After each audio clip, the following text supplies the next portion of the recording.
Second, welcome in my YouTube channel एग्रीविजन 2.0। आज हम लोग प्लांट पैथोलॉजी में एक नए टॉपिक पर पढ़ेंगे, जानेंगे उसके बारे में, जो है माइकोप्लाज्मा। माइकोप्लाज्मा के बारे में हम लोग जानेंगे कि माइकोप्लाज्मा क्या है, प्रोकैरियोट है या यूकैरियोट है, और इसके डिस्कवर किसने किया, और कौन कौन से डिजीज हैं या इनके और कौन से कैरेक्टर्स हैं, किनके आधार पर, ये किनके आधार पर इसे बताया गया, या कौन कौन सी क्वालिटीज़ हैं इनके जो पाई जाती हैं, उन सब के बारे में बात चलेगी। तो जानते हैं आज हम लोग माइकोप्लाज्मा के बारे में थोड़ी सी जानकारी। Mycoplasma discovered by Nocard and Rask in 1898। 1898 में नोकार्ड एंड रास्क के द्वारा माइकोप्लाज्मा का डिस्कवर्ड यानी खोज किया गया। माइकोप्लाज्मा से जुड़े हुए दो मेन, एमलोज एंड पीपीएलओ, दो मेन फैक्ट कह सकते हैं या फुल फॉर्म जो मुख्यतः यूज किए जाते हैं माइकोप्लाज्मा के लिए। अगर माइकोप्लाज्मा नहीं लिखा गया है तो वहाँ पर एमएलओ लिख दिया गया, तो उसका मतलब माइकोप्लाज्मा हो गया, जिसका फुल फॉर्म होता है एमएलओज का, एमएलओ का, माइकोप्लाज्मा लाइक ऑर्गेनिज्म, यानी माइकोप्लाज्मा के जैसा ही जीव हो उसे कहते हैं एमएलओज। नेक्स्ट है पीपीएलओ, यानी इसका फुल फॉर्म होता है प्लूरोनिमोनिया लाइक ऑर्गेनिज्म। ये पीपीएलओ का फुल फॉर्म है, डिस्कवर्ड नोकार्ड एंड रास्क ने 1898 में किया है। और माइकोप्लाज्मा के कुछ मुख्य कैरेक्टरिस्टिक यानी गुण हैं, उनके बारे में बात करेंगे हम लोग। देखते हैं एक एक करके, बहुत सारे हैं। पहला है माइकोप्लाज्मा लैक सेल वॉल, यानी माइकोप्लाज्मा में सेल वॉल नहीं पाई जाती, और ये तीन यानी ट्राई लेयर्ड होती है, इस पर सेल वॉल की कमी या सेल वॉल एब्सेंट होता है। नेक्स्ट है joker of plant kingdom. Joker of plant kingdom, पादप जगत का यह किंगडम, यानी प्लांट किंगडम पादप जगत का जोकर। जोकर से तात्पर्य यह है कि यह कोई भी, यानी कोई इसका निश्चित आकार नहीं है, कोई भी आकार धारण कर सकता है, इसलिए इसे जोकर की उपमा दी गई है। नेक्स्ट है इट्स सर्वाइव विदाउट ऑक्सीजन, ये बिना ऑक्सीजन के भी जिंदा रह सकता है।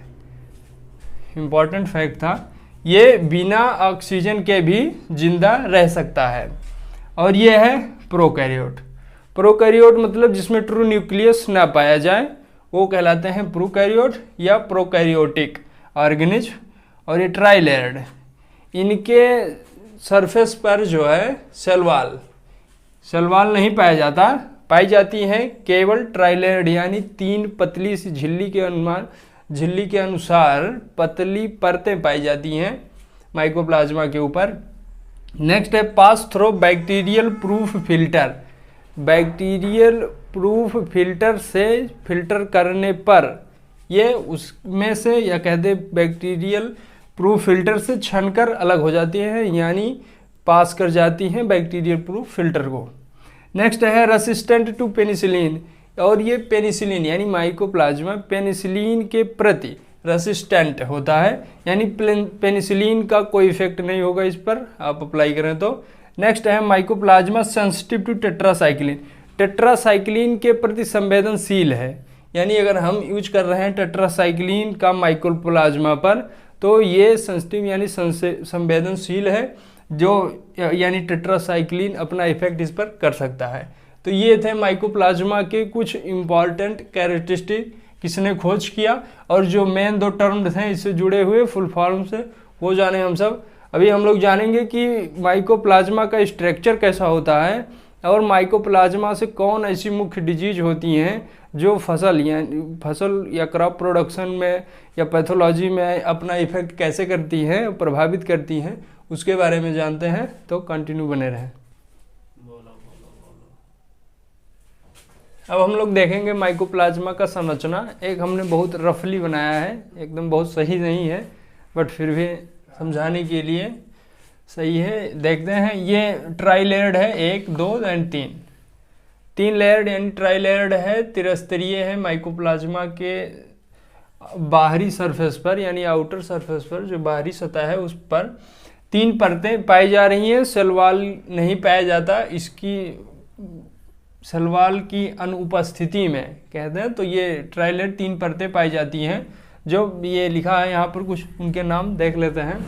पहला है लिपोप्रोटीन मेम्ब्रेन, ये जो ट्राइलेयर्ड बनी हुई है ये लिपोप्रोटीन की बनी हुई है, यानी लिपोप्रोटीन नाम दिया गया है इसका, और पूरा नाम लिपोप्रोटीन मेम्ब्रेन है। ये थोड़े से टेढ़े मेढ़े स्ट्रक्चर के हैं जो हैं साल्बुल आरएनए। और ये कुंडलित जो स्ट्रक्चर है, कुंडलित यानी चैन के नुमा, कुंडल के नुमा जो बनी हुई संरचना है, ये है डीएनए, जिसे जीनोम भी कह सकते हैं। इस माइकोप्लाज्मा का डीएनए, ये कुंडलित यानी स्ट्रक्चर जो बना हुआ है चैनुमा, ये है डीएनए, जीनोम। और ये वाले पार्ट जो बने हुए हैं ये कहलाते हैं राइबोसोम्स। और छोटे छोटे ये डॉट्स नुमा जो बने हुए हैं ये है साल्बुल प्रोटीन।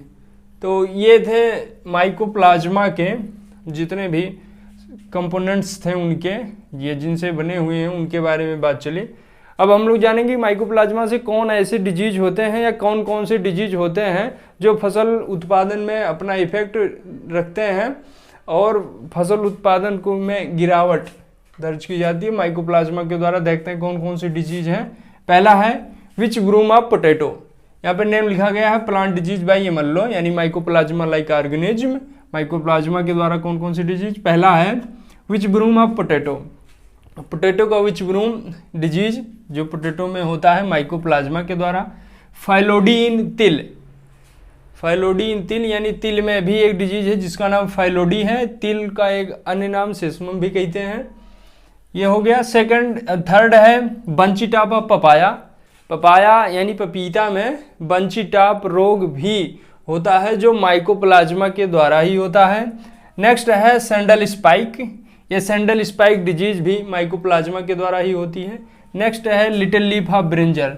वो पत्ती की बैगन की जो छोटी पत्ती हो जाती है उसके लिए भी रिस्पॉन्सिबल है, या कहते हैं लिटिल लीफ ऑफ ब्रिंजल जो डिजीज है ब्रिंजल की, उसके लिए माइकोप्लाज्मा ही रिस्पॉन्सिबल है। नेक्स्ट है येलो डॉर्फ ऑफ राइस। धान की जो है येलो डॉर्फ, उसके लिए भी माइकोप्लाज्मा ही है। नेक्स्ट एंड लास्ट है स्टबलर ऑफ टोमेटो। ये इतनी सारी डिजीजें थी जो लिखी गई हैं। कुछ और अन्य भी डिजीजें हैं तो कवर करेंगे उसे भी जब आगे इसी माइकोप्लाज्मा पर कोई बनेगा वीडियो। तो अगर वीडियो पसंद आई हो आप सबको तो शेयर करिएगा अपने दोस्तों में, और कोई अगर डाउट हो तो कमेंट करके ज़रूर बताइएगा। Thank you.